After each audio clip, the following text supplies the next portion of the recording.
जाना भाचा चाहना आता कर बे। अरे खाद भले खाबे और बाची तेल झोला में धर के ले चबे। मने नहीं करत थे मामा, जानते शरबत पीबे। ए भाटो लोग लेकर संभाल के रखेगा, पग रही बने भोंगा चंद। काम बन जाई तैसे लगा ए सगा काय तोर का नाम है? मुन्ना। हाँ? मुन्ना हम चंदा है। चंदा समझे कार मोर सुरुज नाम है चंदा और सुरुज। ये सगा काय पढ़े आप? मैं 10वीं पढ़े हूँ। 10वीं? हाँ। जम के तैसे लगा थे। मैं 10वीं में माँ कसम 4 साल पहल हुए हूँ। ये सगा काय सगा और तोर बिहार हो गए का? नहीं हुए। मोरो नहीं हुए, अब तो जमी चुके।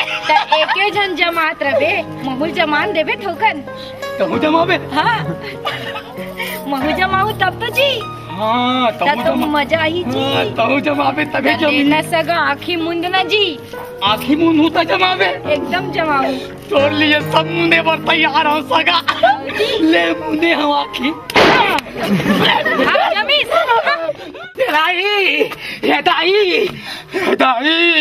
यह टूरी में डालकर हा जमाते भाचा। मैं जमात रहा मामा तो ते सब कचरा का डरे। अब रुक भाजी कवाई लाई ना तो मैं जमा हूँ।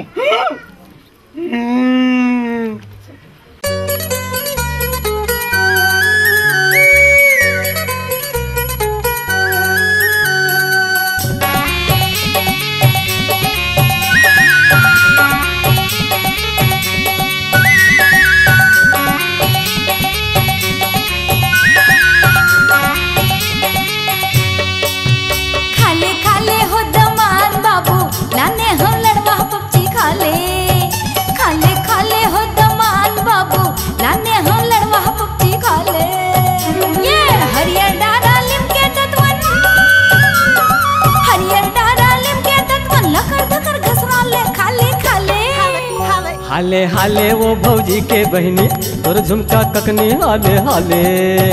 हाले हाले वो भौजी के बहनी तोर झुमका ककनी हाले हाले। लाए हो कन्हा बर कर धन हाय हाय। लाए हो कन्हा बर कर धन पाहिर के मटका दे हाले हाले। खाले खाले हो दमान बाबू लाए हो लड़वा पक्षी खाले। हाले हाले वो भौजी के बहनी और झुमका ककनी हाले हाले।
हाले वो भौजी के बहनी और झुमका ककनी हाले हाले।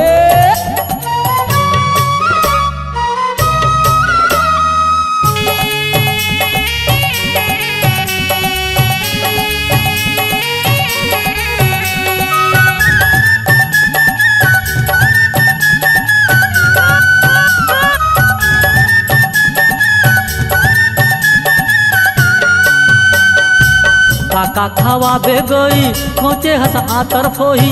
गुथे बेनी मा गजरा मारो झन तू मन नखरा। गुथे बेनी मा गजरा मारो झन तू मन नखरा। लाए हो मैं जयमाला परबे झन मोरो पाला। तुरते मंगनी बिहावे ले जाहूँ अपन गावे। तुरते मंगनी बिहावे ले जाहूँ अपन गावे। इहे मड़वा इहे हरदी सुने। इहे मड़वा इहे हरदी जाना ते चुकरा ले हाले हाले।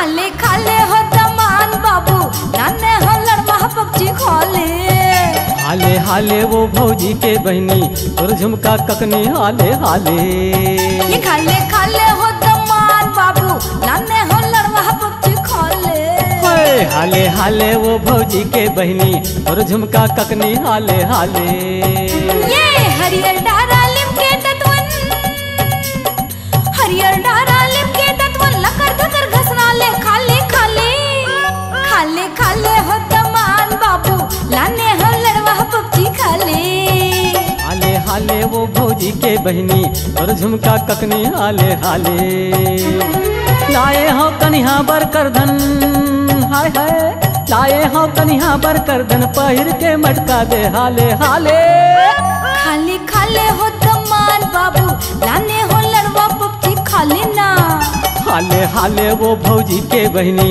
और झुमका ककनी हाले हाले